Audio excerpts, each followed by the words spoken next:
What is rehab or rehabilitation? My name is Fred Bigueras, a board-certified sports and spine medicine physician in Virginia Beach, Virginia. After 10 years of practice, I still find musculoskeletal medicine both fascinating and challenging. This podcast is about the lingering thoughts and questions I've had after residency and fellowship. My hope is to spark discussion, challenge dogma, and share my experiences in musculoskeletal medicine. Welcome to the Talking Rehab podcast. I want to try and explain exactly how and why I decided to quit the insurance-based model. So I'll talk about it in a couple different pieces. First, I'll go over what were the red flags and also what triggered me into doing something. Looking back, I would say the biggest red flag was essentially everybody kept asking me what was wrong. And for those of you who know me, I am generally a very fun-loving person, but when it comes to work, I tend to be kind of all business, and I carry a pretty serious demeanor. It was pretty common for people to ask me, what's going on, what's wrong, and I just kind of attributed it to, my serious demeanor when at work. But people would ask me outside of work, are you doing okay? Are you stressed out? So when people started asking me this much, initially I didn't think too much of it, but after a while it started to kind of get, kind of annoying. Like, why did everyone keep asking me what's wrong? And I basically just kept telling myself I felt fine, and I felt fine. It didn't really seem to register until my children started asking me the exact same question. At that point in time, my kids were probably maybe like 11 and 11 and 8 years old, and they're obviously young. They don't know me in the workplace, but even they started asking me, are you doing okay? How come you don't smile? Why aren't you laughing? When something that we're doing as a family, I'm just kind of being kind of serious. I guess I just kind of talked myself into the rationale of like, oh, I'm just tired and I'm just emotionally drained from the day. It was at the same time, it definitely got my attention that my kids were starting to notice, something was wrong with me. And it was really out of concern, and I could start to actually hear it in their voice. And that really, really concerned me because, for kids to have that kind of maturity where they feel comfortable, to ask their parent, I think it was really quite commendable of my children. So I'm very thankful for them. It so happened that I had a family trip to go to California with my family and my mom. And we were going to have somewhat of a big family reunion, but I also had some friends out there and they knew, we lived together in college. They knew me pretty well.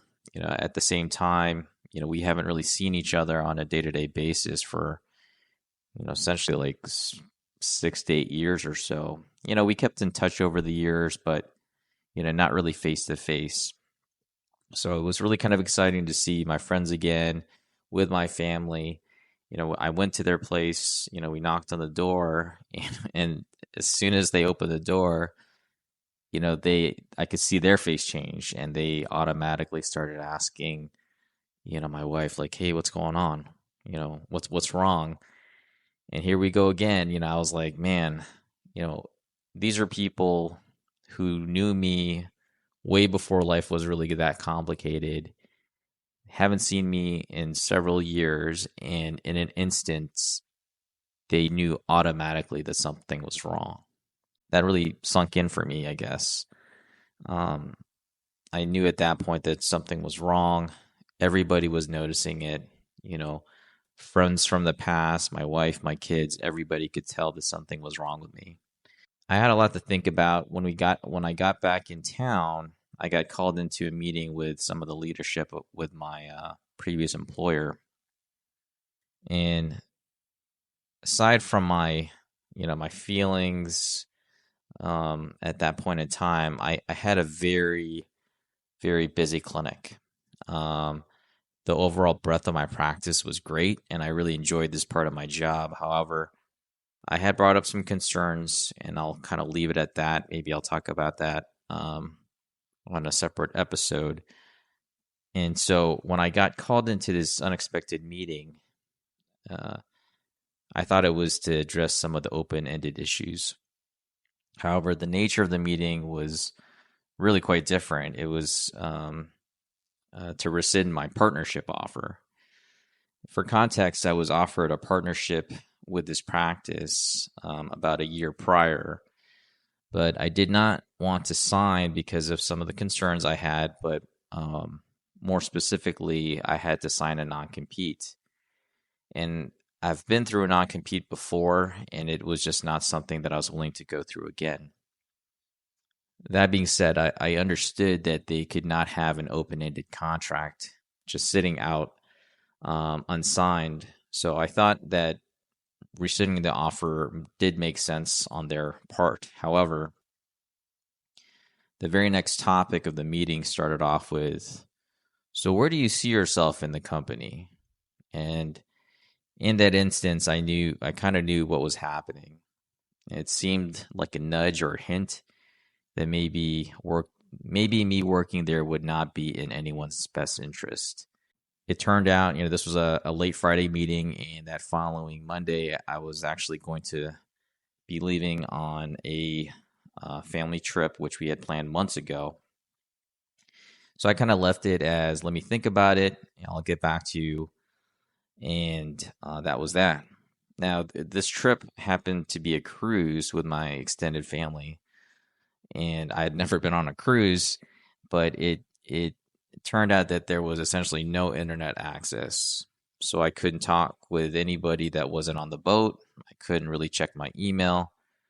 So I was pretty unplugged, and I found myself, doing a lot of thinking on my own. On one of the days, it was like everyone was out, in the pool working out, doing stuff that doing fun stuff. And I kind of found myself staring off into the water, just kind of getting lost in myself. And I started to really reflect on what's been going on over the past couple of months with myself and how I was actually feeling. And I started to realize that it wasn't just work.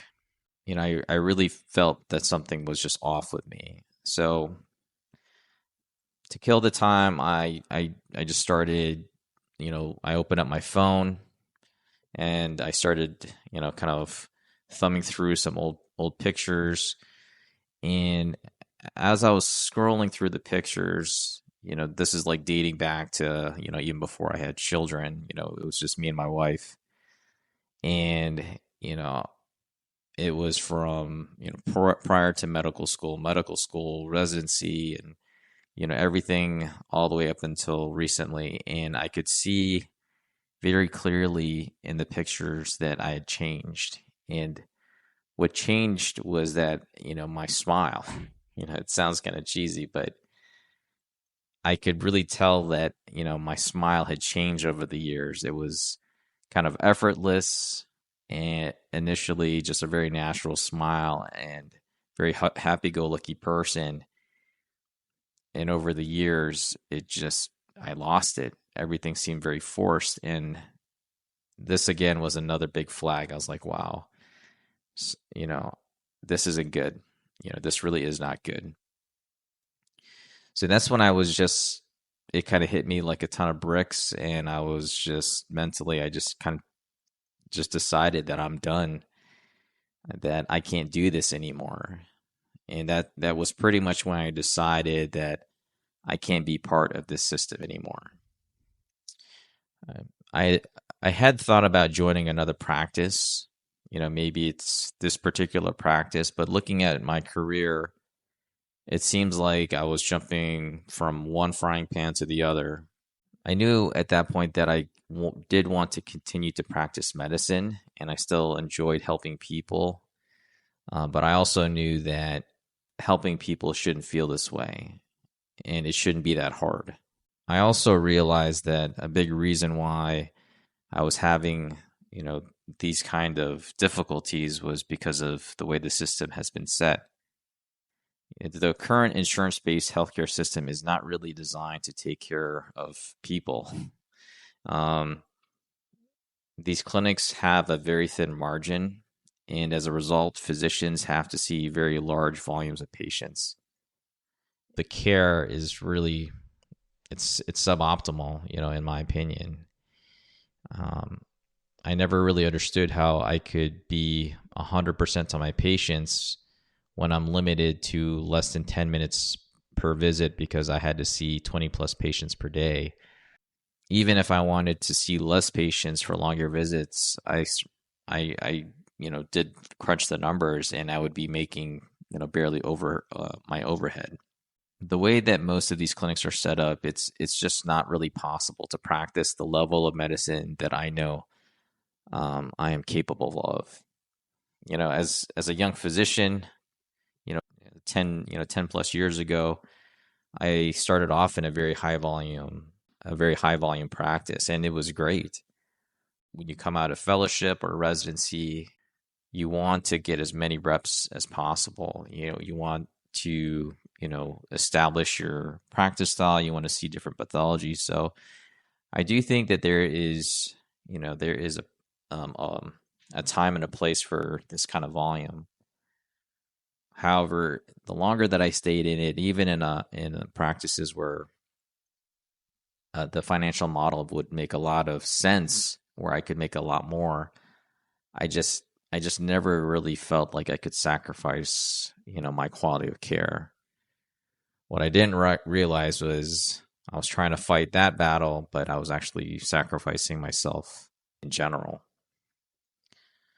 Some people can manage it.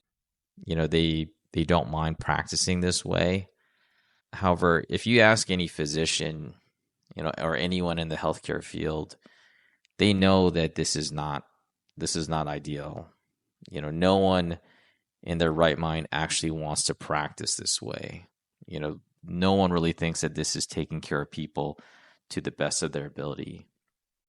I understand that, medicine is a calling and you do have to make some sacrifices, but I was just unwilling to make, you know, these type of sacrifices. I wasn't really willing to sacrifice myself anymore. And it just got harder and harder to fight these temptations of, essentially, finding ways to see more people, just to make the ends meet a little bit easier. Ethically, I couldn't sit with myself with that style of practice. There were other factors that did play a significant role in my decision to leave insurance-based medicine. Over time, my overall self-image of how I saw myself as a father, and I just essentially didn't really like who I'd become, as I think the kind of work that I was doing was just really draining me. And it left me, kind of depleted when I came home.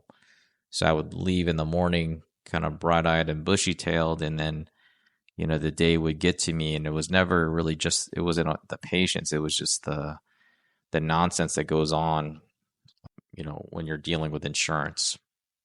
So when I would come home, I was just drained. The kids would want to talk to me, and I would do the best that I could, but I didn't really have much pep. I didn't have much left at the end of the day. It got to the point where it's kind of cliche where, like in the movies, the main character wakes up first thing in the morning, looks in the mirror, splashes water on their face. And I was doing that, just trying to wake up, and I was looking in the mirror and I just didn't really recognize myself anymore. It's very, very cheesy, but that's really how I felt. Like I would look back and I was like, I just couldn't tell, I didn't look happy. In addition, I started noticing that physically I was noticing some changes. I just didn't really feel very good, you know, on a day-to-day basis or really during the work week. I'd feel fine leaving the house, but then as soon as I would start driving and the closer I got to work, I I just started I started feeling kind of ill, like kind of nauseous, and I just kind of chalked it up to maybe I'm just not feeling very good.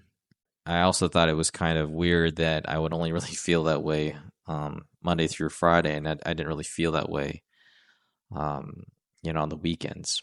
The last thing I'll mention is that, emotionally, I realized that I was becoming very disconnected, from, people, but also even myself. Everything just felt very, very numb. And, I consider myself to be fairly resilient, and I was just like, oh, maybe I'm just kind of weathering the storm. But, events would happen, and I noticed I couldn't get, exciting things would happen, and I couldn't get super excited. I couldn't get super sad. And I noticed that, not just with myself, but with other people, I would be with other people, and I just never really felt I was in the room with them. And I think a lot of physicians will say to themselves, like, this is just the way that we were trained. You know, we try not to put our emotions into anything because it's too hard to treat people and be objective. Um, and while that might be true, it's still not healthy. Even if that is like, part of our training, it's just not healthy. To live your life that way, being emotionless and being disconnected from people, because probably the biggest part of being human is our connections to people. And I started noticing that, the emotions and the stresses of work was starting to creep into my personal life. Even with some of my closest friends, I just stopped reaching out to them. I wasn't really checking on other people, and I used to do that all the time. And, looking back, if I wasn't checking in with other people, I probably wasn't really checking in with myself. That probably, looking back, was a flag. Fortunately, I realized that this was not right and that something was wrong. And I also realized that, when you can't connect with yourself, you can't connect with people, you certainly can't connect with patients. And that definitely was something that I could not I could not allow to continue to happen if I was going to continue treating people. Now, the obvious question is whether or not I can attribute, all of this to insurance-based medicine. And, in my particular case, I'm not anti-insurance, but I think that the insurance game does play a fairly significant role on how medicine is practiced, and it weighs quite heavily when it comes to physician burnout. One thing that I have always been very good at is I've always been introspective, and um, even from residency through fellowship, I've always had an idea of how I saw good medicine being practiced. And I noticed that even as a resident, when I hadn't seen that many people, I would see how patients were brought into the system and how they would, get lost essentially. And over the years, I would take note of these particular instances and write down, I would do this if I had this patient, I would do that. Essentially journaling, how I thought the physician and patient relationship should be, how I would like to practice medicine. And over the years, I tried working in various models, private practice, multi-specialty surgical group, academics. I worked as a contractor for the military as a sports medicine physician, and then eventually back into the traditional insurance-based model. And in every single model, it never seemed to match what I wrote down in my journal of how I thought excellent patient care should be. And I finally just came to a point that I wanted to practice my own way, and that the rules and constraints of the insurance model just wouldn't allow me to do that. once I realized that, I knew in an instant that the traditional model and starting my own direct care clinic would be the best decision I could make for myself and my family. So as soon as I got back from the cruise, I put in my notice, that I was going to be leaving that job and moving forward on with my life. It was exciting and scary at the same time, and I had a million thoughts. Is this the right move, and how will I know? And I'll leave you with this last thought of how I ultimately, my body told me that it was the right decision. So up until this point, for 2 years prior, things were just generally kind of rough in life. Not just for myself, everyone. There was the stress of work. Obviously, COVID was still a pretty big factor. The death of my father, and more recently, my mother's breast cancer came back. So I just thought to myself, this is one of life's rough patches, and I need to power through. However, I started developing kind of these random, chest pain episodes, where it would occur, usually at work. And so I thought, oh, maybe it's just situational or something like that. And I'm pretty young and healthy. I don't have any risk factors. So I did take it pretty seriously. And when I'm talking chest pain, I mean, like, it wasn't just like indigestion, but I would be talking to patients and I would have a kind of a wave of, like, discomfort in my throat and in my chest, to the point where I had to leave the clinic, the patient's room, go to my office, take a breath, drink some water, and eventually it would go away. And I was like, oh, okay. So I don't know, it's okay. It's fine. But I ended up seeing my physician, got checked out. I got referred to a cardiologist, had the stress test, blood work, everything came back normal. And so I was like, well, there you go. I guess it must be nothing. The interesting thing is that after I decided, essentially, once I turned in my notice, I've never had that sensation again. And that to me was, my internal sign or confirmation that I had made the right decision. I'm just glad that I finally figured it out. I woke up and I had the awareness to do the right thing for myself and my family. So that's pretty much the whole story. So I'm telling this story to hopefully help other physicians that are feeling the same way. Helping people should feel rewarding, and for me, it just wasn't anymore, and that should always, raise a flag. In my particular case, I realized that the rules of insurance and being confined into the traditional system were contributing to my unhappiness. As of this recording, I'm 6 months into my practice, and I can honestly say that I've never felt, this happy and clear about helping people. So, I appreciate you guys listening to this episode. I know this was kind of a long one, but I thought it was very important for me to talk about this because there's so many physicians out there that I know are going through the exact same thing. And if this resonates with anyone, that's all I really wanted to do.